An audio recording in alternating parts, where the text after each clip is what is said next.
এই যে আমাৰ গ্যাস লাইটাৰবোৰ আছে আপোনালোকে কেতিয়াও ভাবি পাইছেনে ই কেনেকৈ আমাক জুই জ্বলোৱাত সহায় কৰে মই কৈ আছো ইয়াতে ইলেক্ট্ৰিচিটিৰ দ্বাৰা ফায়াৰিং কৰা হয় আৰু এই ইলেক্ট্ৰিচিটি 800 ভোল্টৰ হয় বিশ্বাস কৰক য'ত আমি আমাৰ 240 ভোল্টৰ দ্বাৰা আমি ইমান হেভি ফেন টিভি ফ্ৰিজ সেইবোৰ আমি ইউজ কৰোঁ তো তেনে ক্ষেত্ৰত 800 ভোল্ট ইয়াৰ ভিতৰত এবাৰ চিন্তা কৰি চাওক তো বলক আমি এক্সপেৰিমেণ্টৰ সৈতে গোটেইখিনি জানি বুজি লওঁ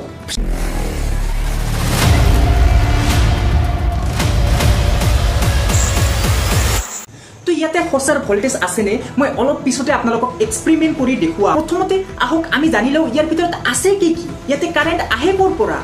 এই যে আমাৰ গ্যাস লাইটাৰটো আছে ইয়াৰ মূলত দুটা পাৰ্ট আছে এই ওপৰৰ যিখিনি পাৰ্ট আছে এইখিনি কোৱা হয় হেমাৰ এসেম্বলি আৰু এই তলৰ যিখিনি পাৰ্ট আছে এইখিনি কোৱা হয় পিজো এসেম্বলি হেমাৰ এসেম্বলি মানে আপোনালোকে বুজিয়ে পাইছে হেমাৰ এই যে পুশ কৰি আছো এটা হেমাৰৰ কাম কৰি আছে না ধৰক এইটো আমাৰ হাতৰি এনেকে মাৰি আছো আমাৰ হেমাৰৰ নিচিনা কাম কৰি আছে সেই কাৰণে ইয়াক আমি হেমাৰ এসেম্বলি কোৱা হয় ইয়াতে মানে ইয়াত কি আছে মই আপোনালোকক দেখুৱাই আছো আৰু তাৰ পিছত এইখিনি যি আছে এইখিনি হ'ল মেইন বস্তু ইয়াতে যে কাৰেণ্ট উৎপন্ন হয় ইয়াতেই আছে সেই মালটো তো প্ৰথমতে আমি জানি লওঁ এই হেমাৰ এসেম্বলিটো ধৰি লওক এইটো আমাৰ লাইটাৰ তো ইয়াতে কি হয় ইয়াতে স্প্ৰিং আছে ইয়াতে চাওক যেতিয়া আমি ইয়াতে এইটো পুশ কৰো ইয়াতে যদি পুশ কৰো স্প্ৰিংটো কম্প্ৰেছ হৈ যায় কম্প্ৰেছ হৈ যোৱাৰ পিছত এটা টাইমত স্প্ৰিংটো এৰি দিয়ে যাৰ ফলত এইটো আমাৰ হাই প্ৰেছাৰত এনেকে তললৈ নামি আহে এই যে আছে এইখিনিক আমাৰ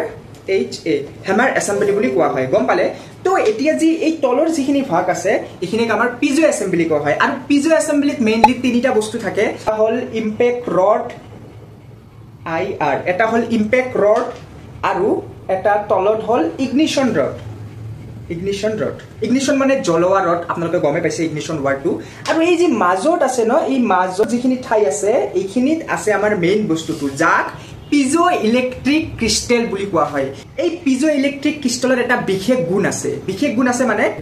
ধৰি লওক এইটো আমাৰ যদি পিজো ইলেক্ট্ৰিক ক্ৰিষ্টেল হয় ইয়াতে যদি হেমাৰে দি আমি এনেকে মাৰি দিওঁ ইয়াতে ইলেক্ট্ৰিচিটি প্ৰডিউস হয় আচৰিত বস্তু নে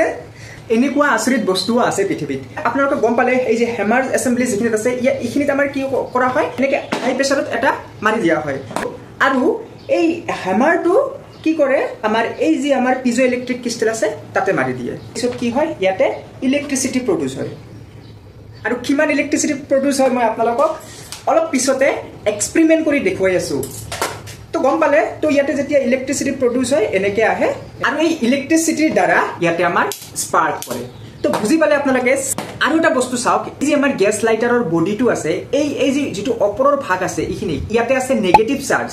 আৰু যে এই ভিতৰত যে আছে যত পিজো ইলেক্ট্ৰিক ক্ৰিষ্টেলটো কানেক্টেড হৈ আছে তে আমাৰ পজিটিভ চাৰ্জ আছে তো যেতিয়া আমি কৰো এই পজিটিভ চাৰ্জ আৰু ইয়াৰ পৰা নেগেটিভ চাৰ্জ আহি ইয়াতে আমাৰ স্পাৰ্ক কৰোৱা তো আপোনালোকে বুজি পালেনে এই ইয়াৰ ভিতৰত কি থাকে আৰু ই কেনেকৈ কাম কৰে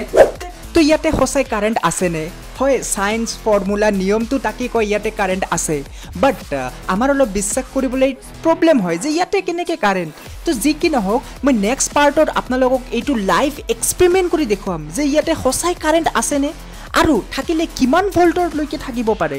তো গোটেইখিনি বস্তু মই নেক্সট পাৰ্টত আপোনালোকক দেখুৱাবলৈ চেষ্টা কৰিম এক্সপেৰিমেণ্ট কৰি তো এইটো ভিডিঅ' আপোনালোকে ইমান দূৰলৈকে চোৱাৰ কাৰণে বহুত ধন্যবাদ তো আশা কৰিছোঁ আপোনালোকে নেক্সট ভিডিঅ'টো চাব তো